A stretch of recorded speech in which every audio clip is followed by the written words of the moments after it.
Assalamualaikum warahmatullahi wabarakatuh.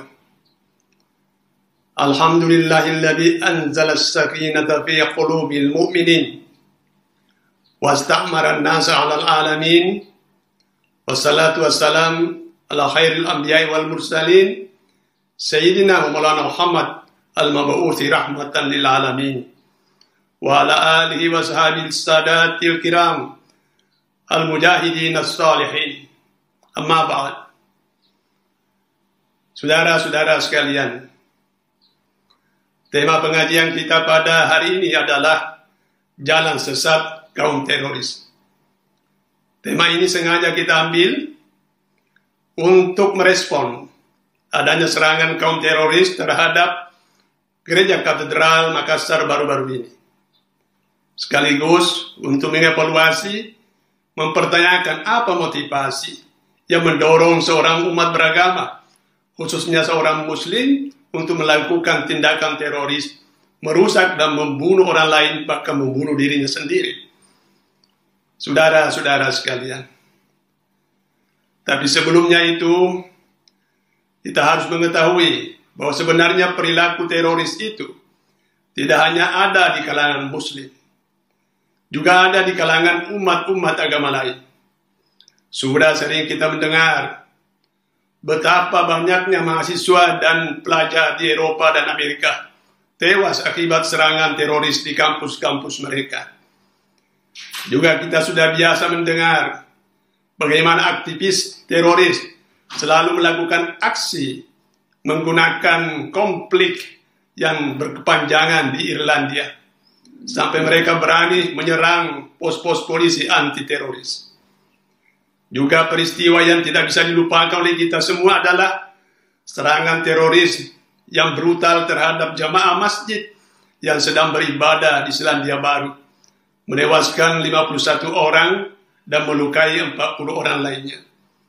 Saudara-saudara sekalian, belum kita bicara bagaimana teroris Israel yang berkedo sebagai negara melakukan teror terhadap orang-orang atau bangsa Palestina.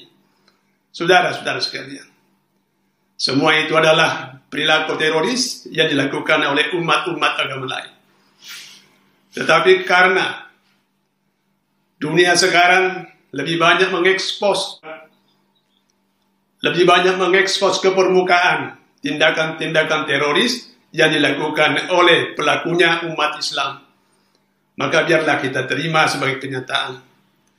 Lalu kita jadikan evaluasi mengapa seorang muslim melakukan tindakan seperti itu.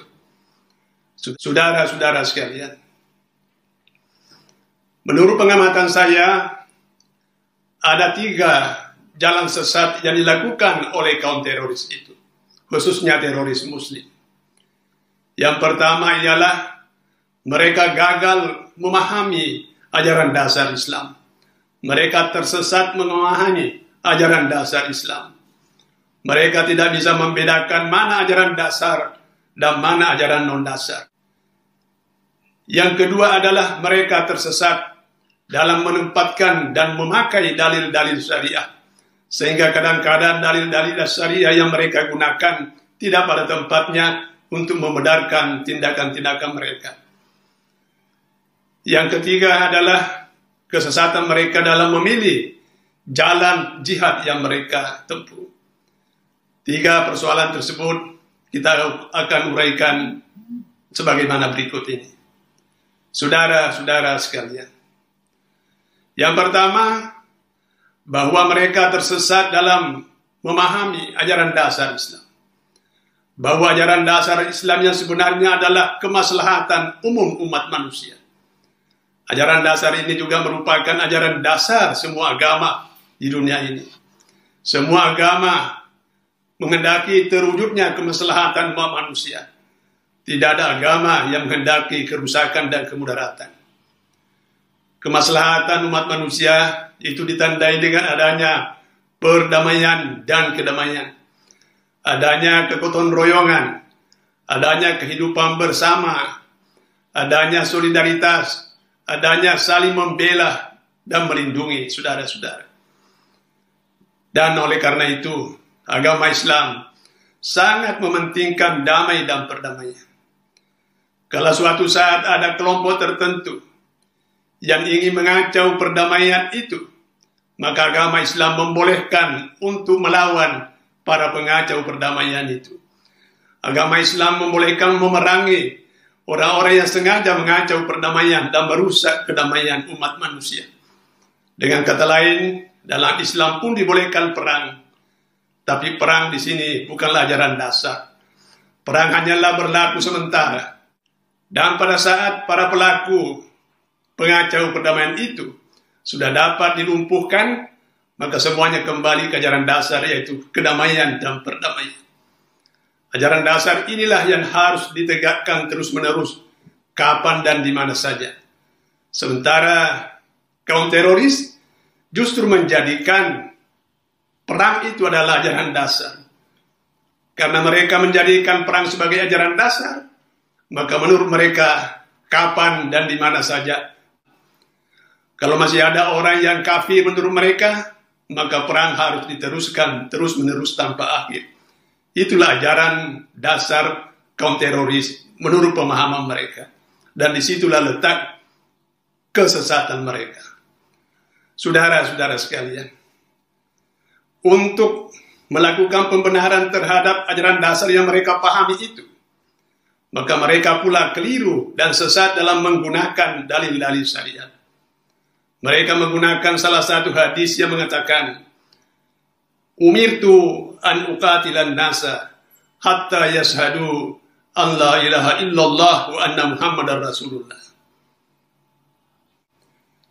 Aku diperintahkan untuk memerangi umat manusia sampai mereka bersahadat bahwa tiada Tuhan kecuali Allah Subhanahu wa taala dan Muhammad adalah rasulnya.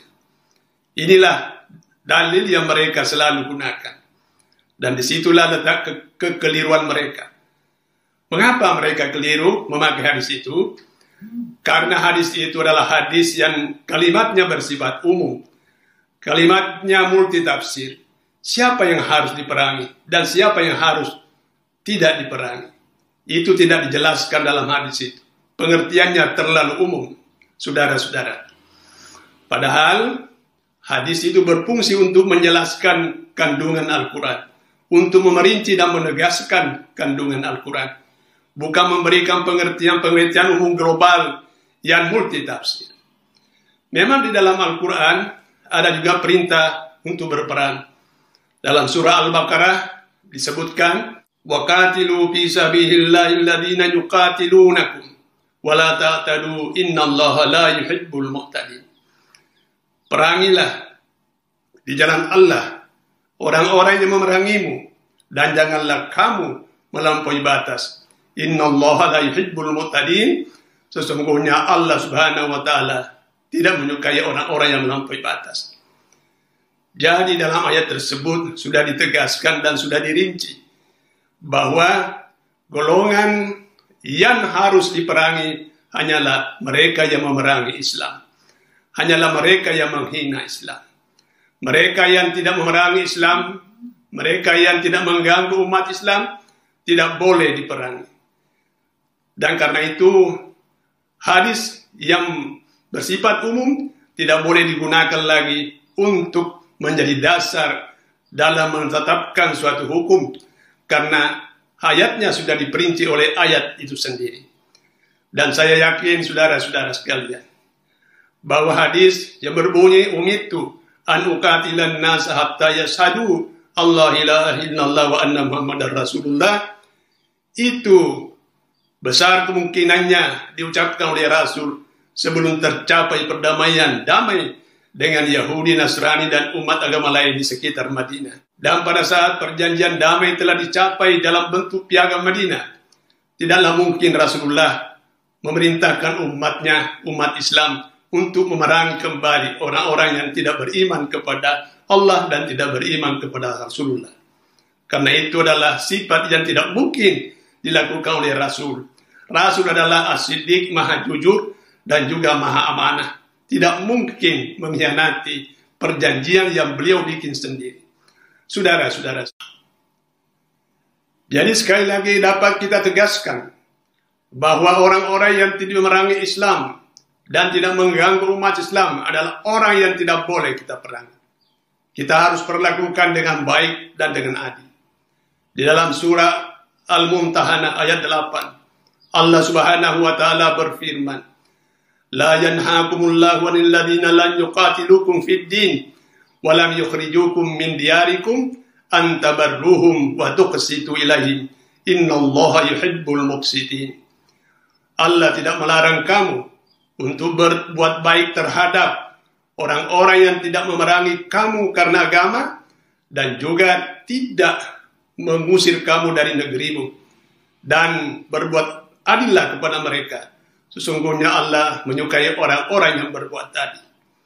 Jadi saudara-saudara sekalian, kita tidak dibolehkan untuk memerangi orang yang tidak mengganggu kita dan tidak mengganggu agama kita.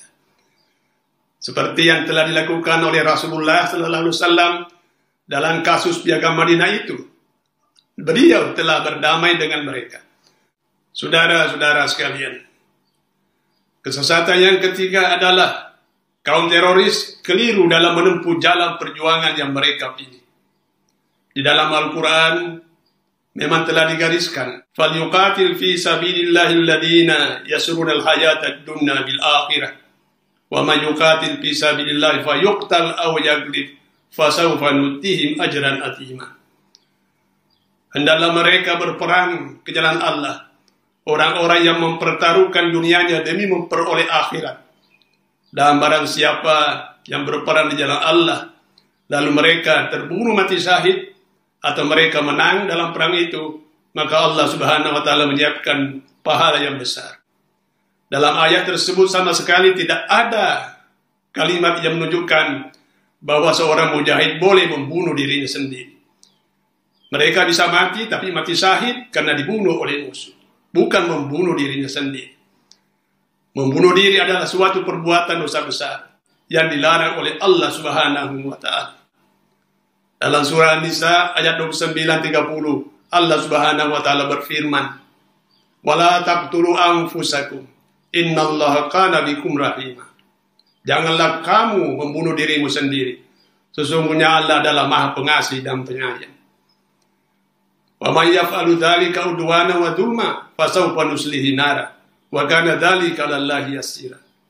Dan barang siapa membunuh dirinya dengan melampaui batas dan berbuat zalim, maka mereka akan dimasukkan oleh Allah dalam neraka, dan itu adalah maha mudah bagi Allah Subhanahu wa taala.